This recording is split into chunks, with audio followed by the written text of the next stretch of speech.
Olá amigos, Rafael falando, sejam bem-vindos aí mais um bate-papo de restauração de retro games. Hoje eu tô com vocês aqui para trazer um pouquinho do capítulo desse aparelho aqui, é um Mega Drive 3 da Tectoy com fonte interna.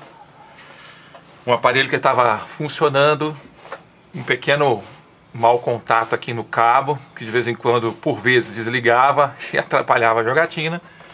E um ruídozinho incômodo aqui no som desse aparelho, né? Que eu acredito que seja capacitor.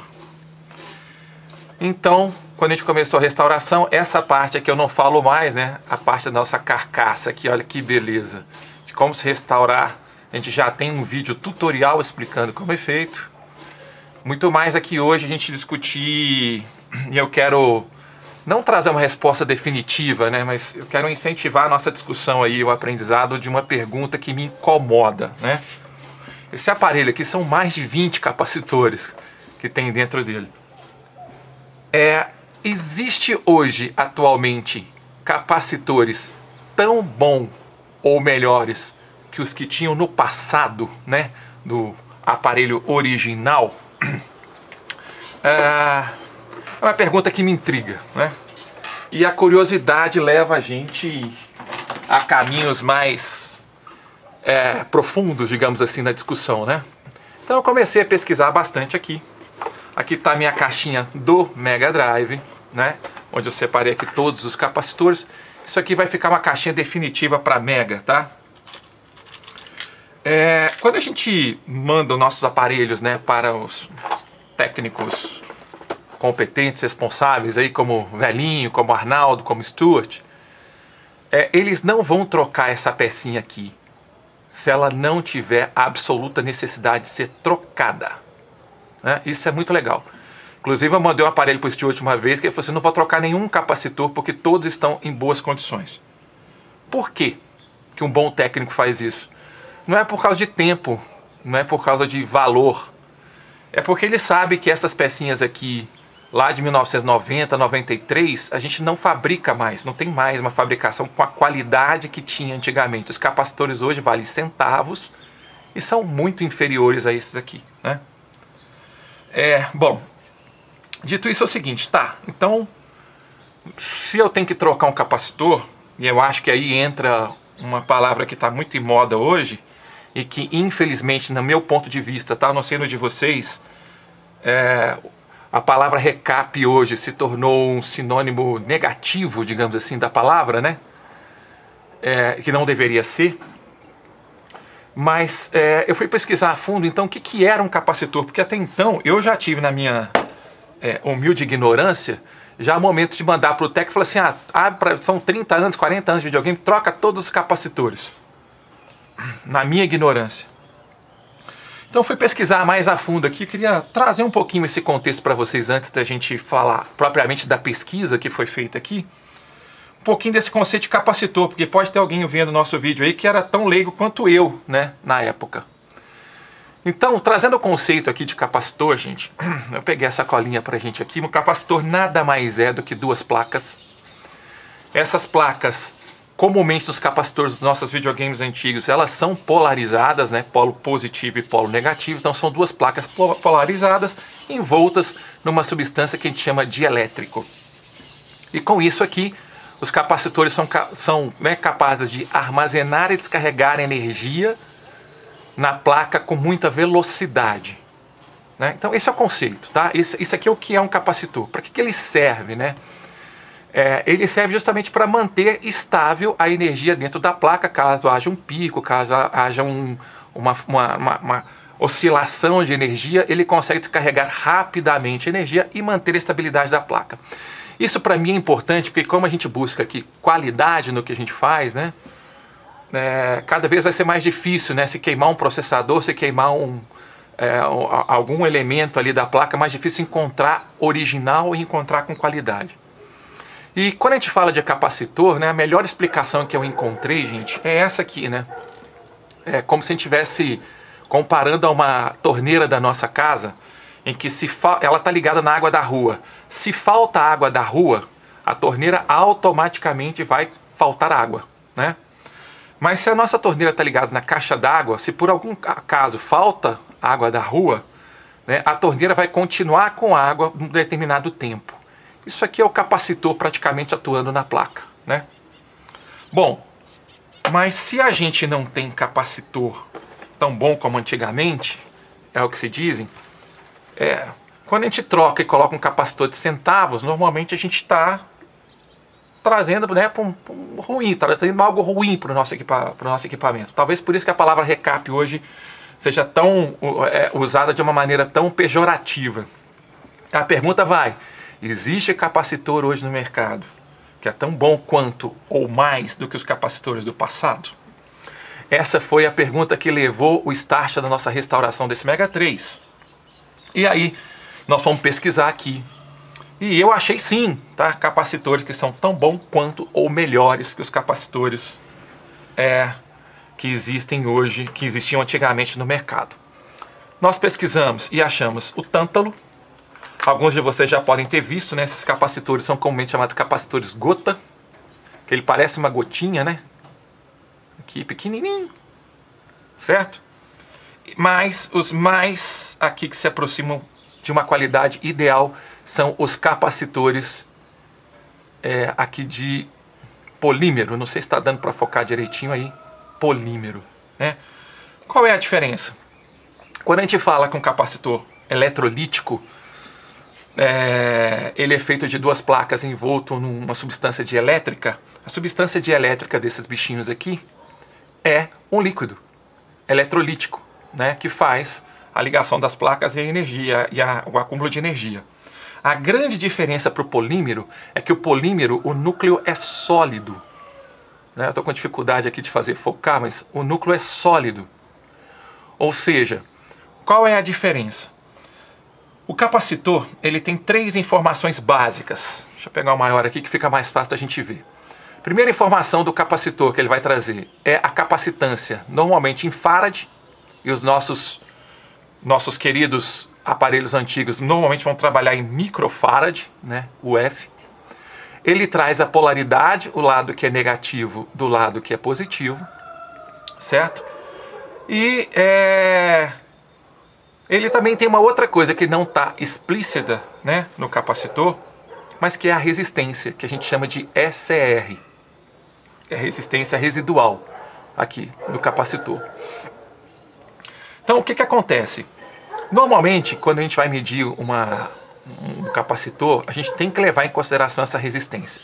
O ideal, né, se a gente quer uma descarga rápida e eficiente no equipamento, é que a resistência de um capacitor seja 0.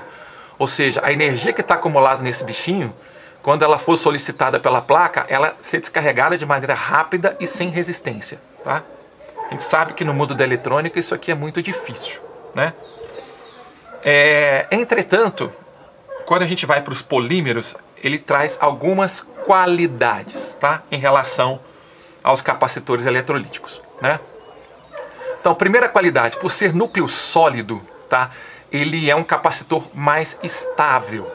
O que acontece com esses bichinhos aqui que tem o dielétrico eletrolítico líquido?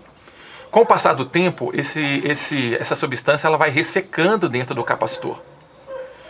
E, né, desavisadamente, a capacitância desse bichinho aqui vai aumentando. Isso é ruim para o sistema, tá? E às vezes isso é silencioso. Você está com o seu aparelho lá na estante, você não percebe, vai ligar, ele vai estar funcionando, mas num pico de energia e etc. Esse assunto de pico de energia, eu vou fazer depois um vídeo específico sobre isso, como é que eu protejo os meus equipamentos aqui em casa. Mas na hora que precisa dar alguma necessidade, eles não entram adequadamente ou entram muito acima do necessário e etc. Isso acaba estragando do nada, né, os nossos queridos videogames. Então, para mim, o recap não é conserto de videogame, não é conserto de problema. Para mim é preventivo. Né? Como é que você vai fazer para prevenir? Então, o dielétrico, por ser um núcleo sólido, ele é mais estável. E esse aqui, com o passar do tempo, ele vai ressecando, aumentando a capacitância e aumentando uma coisa que nem todo mundo leva em consideração, que é a resistência SR, resistência residual. O capacitor pode estar com a capacitância, né, adequada, mas ele pode estar com SR muito alto. A gente tem um exemplo aqui, ó, de um capacitor que eu tirei essa semana do Game Gear, da plaquinha fonte do Game Gear. É um capacitor de é um capacitor de 22 microfarads, 35 volts de voltagem, né? A voltagem também vem no capacitor, tá, pessoal? Então, polaridade, capacitância, voltagem e quando a gente fala de SR, olha isso, não sei se está dando para focar aí, mas ele está com 21 microfarads, ou seja, tá ok, né? A capacitância, só que ele está com 20 de SR, tá? Pô, como é que a gente sabe que um capacitor está com SR bom ou ruim? Aí a gente recorre aqui aos nossos amigos, né, na internet. No caso aqui eu peguei os amigos da eletrônica. A gente tem um tabelinha aqui dos amigos da eletrônica. Esse capacitor são 35 volts, 22 UF. Então 35 volts, 22 UF. Ele deveria ter no máximo 1.3 de SR. Gente, ele está com 20. Quase 20 vezes mais. Ou seja, se eu fosse levar em consideração esse bichinho aqui só a capacitância, eu não trocaria o capacitor. Mas a resistência desse bichinho aqui está muito elevada. Ou seja, lixo. Isso aqui é lixo, tá? Normalmente os capacitores do Game Gear realmente são muito ruins. Agora, se eu pego esse do Megão, do Meguinha aqui 3, tá? Pô, um capacitor top, original. E vamos colocar aqui pra gente medir. Vamos fazer o teste. Aqui a gente faz ao vivo. Olha aí, esse capacitor são 10 microfarads por 50 volts. Então ele está com 10.5 microfarads, super ok, e está com SR de 0.65. Não sei se a gente vai conseguir focar por causa da luz aqui. 0.65. Bom, voltando para nossa tabelinha. 10 microfarads a 50 volts. 50 volts, 10 microfarads, a gente teria 2 de SR. Ele está com 0,67. Ou seja, esse capacitor aqui é um capacitor que está bom com 30 anos de vida. Tá? Então, se não fosse esse questionamento aqui, da gente buscar algo tão bom ou melhor, teoricamente a gente não precisaria trocar esse capacitor. Tá? Mas o que acontece com esses bichinhos? Ao longo desses 20 e tantos capacitores aqui, eu tenho capacitores de todas as variâncias, né? Alguns piores, alguns melhores, mas no geral muito bons. O que acontece com eles? Ao longo do tempo, a resistência a capacitância vai aumentando, né? Com o ressecamento do líquido eletrolítico, principalmente capacitores que estão próximos à fonte de calor, né? Então vem a segunda vantagem. Além desse aqui ser mais estável, ele é mais, como o núcleo é sólido, ele é mais resistente ao calor, tá? Outra coisa, logicamente a gente fala que SR 0 na eletrônica, ele não existe, mas pelas nossas pesquisas aqui, é o capacitor que mais se aproxima do SR 0. Então vamos fazer uma medição aqui ao vivo também, para a gente ver se isso aqui é verdade. Deixa eu ver se ele vai encaixar aqui no nosso capa-cheque. Esse aqui é um capacitor. A diferença é que a capacitância desse aqui vem na parte de cima. Oh, eu não sei se vai focar direitinho a câmera aí, mas ele é 220 microfarads por 16 volts. Aqui ele está com 216 microfarads, ok, está dentro da margem e 0 de SR. SR 0. Ou seja, está cumprindo aqui o papel no que ele se dispôs a ser, né? É um capacitor com SR mais próximo de 0, tá? Então, a nossa opção então foi fazer a nossa restauração do Mega Drive usando capacitores de polímero. Eu fiz uma importação, né, desse produto, e aí tem algumas desvantagens, tá? Então as vantagens eu falei, é um produto mais estável, é um produto mais resistente, com uma vida útil muito maior, né? E um produto com resistência quase 0, além dele ser muito bonito, pessoal. Eu vou mostrar como é que ficou ali a placa do Mega Drive. Ele parece até aquele capacitor eletrolítico de SMD, né? Porque ele tem uma plaquinha de alumínio em volta, tá? Ele é muito bonito, além de ser pequenininho, tá? Esse aqui tem 220 microfarads por 16 volts e ele é pequeno, beleza? Qual que é a primeira desvantagem que eu vi desse capacitor? A primeira é que ele tem um range de capacitância e voltagem que não é tão grande. Então, capacitores com a capacitância ou voltagem muito baixa, nós não vamos encontrar esse bichinho. Ou capacitores com a voltagem e a capacitância muito alta, a gente também não encontra dele. Então, por exemplo, no Mega 3 com fonte interna, ele usa esse capacitor grande aqui de 3.300 microfarads por 25 volts. Esse eu não encontrei. Aí, o que nós optamos aqui? Nós optamos aqui por um capacitor da Nishcon. Ah, moleque!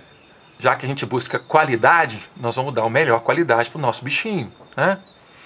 A Nishcon é uma empresa japonesa, se eu não me engano, de Kyoto, é a sede dela, fabrica capacitores desde a década de 50. E esse capacitor em específico aqui, que é a mesma voltagem e capacitância, né, do nosso Meguinha, ele é da série ouro da Nishcon, usado em som Wi-Fi. Então eu não preciso falar muito aqui da qualidade desse bichinho, né?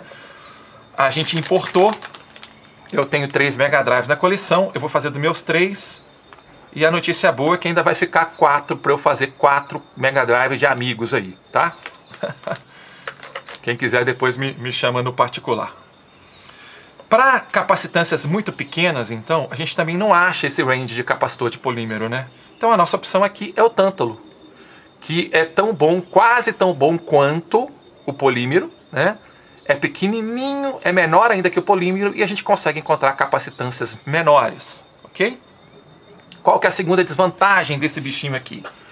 Fui fazer uma pesquisa nas eletrônicas de BH, aqui de Belo Horizonte. Tem uma rua aqui em Belo Horizonte, só tem eletrônica. Ninguém trabalha com isso aqui. Aí eu fui para a internet, fui buscar nas eletrônicas que são online e tal, que são as maiores eletrônicas, algumas famosas aí que o pessoal do YouTube fala. Nenhuma tem, tá? Achei uma ou outra ali que tem alguma coisa, mas não na quantidade ali de capacitância que a gente precisa para o Mega Drive. Tem um ou outro, acho que mais usado em placa de notebook, e é muito caro, tá? Então, a segunda desvantagem desse bichinho aqui contra os eletrolíticos normais, a diferença de preço, tá? Logicamente, se está levando qualidade, vai custar mais caro. Esse aqui, atual, custa centavos. Tanto é que esses aqui eu não vou jogar fora. Esse aqui vai ficar guardadinho aqui. Isso aqui é história. Preço, tá? No segundo ponto. Range de capacitância e voltagem. E o terceiro é a questão que não se encontra fácil. Quarta é que eu tive que mapear os fornecedores, porque não é simples chegar lá no site, buscar e achar tudo num site só. Às vezes um fornecedor tem determinada capacitância ou voltagem, não tem outras. Então eu tive que mapear. Eu já fiz um mapeamento aqui para o Mega Drive, para o Master System, para o Dreamcast e para o Game Gear. Já tem os fornecedores mapeados. Então são vários fornecedores muitas vezes para você chegar na restauração de um aparelho. E o terceiro é que, como você vai importar, demora tempo, né? A gente fica naquela ansiedade em fazer. Então esses são os pontos negativos que eu vi aqui. Bom, vimos ali a importância do capacitor, para que ele serve, quais são as informações do capacitor. Vimos que existe sim capacitores aqui que são melhores. E aí a nossa opção, a minha opção então, com base nisso, não estou falando que isso aqui é a verdade absoluta, tá, gente? Não estou querendo ser o dono da verdade, não. É com base nas pesquisas que nós fizemos aqui, que nós chegamos a esse carinha aqui, polímero. Eu vou fazer um outro vídeo, eu já estou até aqui com a tabinha pronta aqui, ó, com a luvinha e tudo mais. Eu vou abrir um capacitor eletrolítico, vamos rasgar ele, vamos rasgar um de polímero, para a gente ver dessa questão do dielétrico, como é que funciona e etc. Mas isso vai ser assunto para um próximo vídeo, porque a nossa curiosidade aqui impera, né? Eu quero ver realmente se isso aqui é verdade, tá?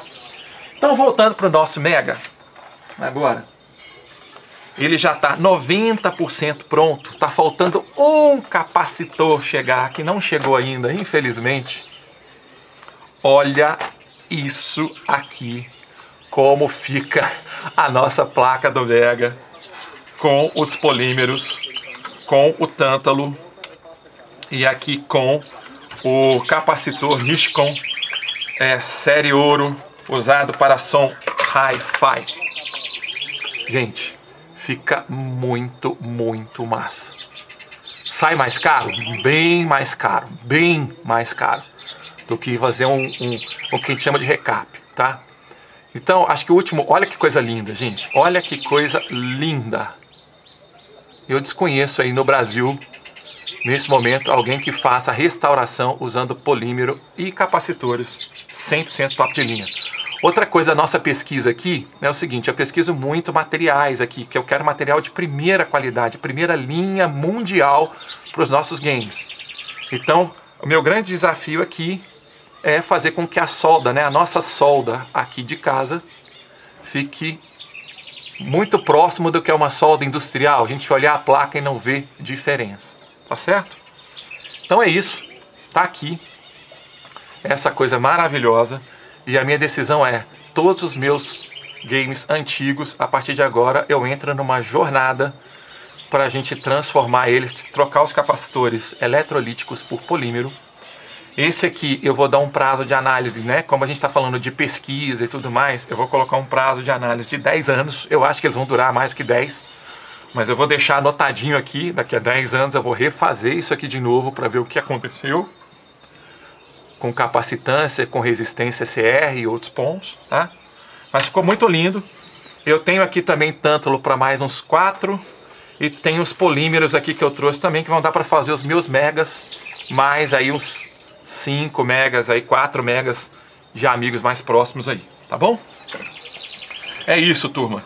Espero que vocês tenham gostado aí do vídeo, espero que tenha trazido aí algum conhecimento e instigar alguma novidade, né, em termos de qualidade. Gente, o que importa aqui é qualidade. É trazer coisa boa. É fazer com que os nossos meguinhas aí, com os nossos equipamentos antigos que a gente ama, durem aí por muitos e muitos anos, tá? Esse aqui já está com cristalzinho NTSC. Então, chegando o último capacitor, nós vamos pôr para teste. Eu tenho a imagem dele antiga com a imagem nova, nós vamos testar também se tem alguma melhoria ou não, se isso é mito, a gente vai testar. E aí eu fico com o último questionamento aqui, que é assim. Quando a gente fala de troca de capacitores, recap, que tem uma palavra tão pejorativa, né?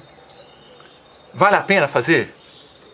Eu falo o seguinte, se for para trocar capacitor bom, antigo, por capacitor atual, para mim não faz o mínimo sentido trocar, tá? E aí, quando a gente faz esse tipo de trabalho que nós estamos fazendo aqui, a gente não está trocando um capacitor bom, né, por outro de pior qualidade atual. A gente está trocando por um produto que tende a ter uma qualidade melhor. Será que isso poderia ser chamado de recap ou isso poderia ser chamado de restauração com atualização de hardware? É uma pergunta, não sei a resposta. Não estou aqui também para ser dono da verdade, tá certo? Eu sei que eu vou fazer esse teste aqui. E alguns outros equipamentos a gente vai usar também produtos top de linha, mas um pouco diferentes. É o caso, por exemplo, do recap que vai sair, né, da atualização de hardware, que vai sair do Dreamcast, do leitor do Dreamcast, onde eu vou utilizar tântalo SMD no lugar dos SMDs cansados que estão lá naquele aparelho. Então a gente vai mostrar isso no futuro.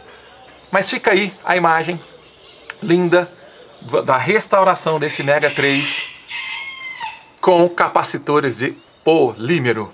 Pessoal, um grande abraço a vocês. Deixe aí os comentários se alguém tiver mais informação ou se eu falei alguma besteira aqui, pode me corrigir sem nenhum problema. Fiquem com Deus, um grande abraço. Se você gostou do vídeo, compartilha com os amigos. Se não gostou do vídeo, compartilha com os inimigos. E é isso aí. Fui!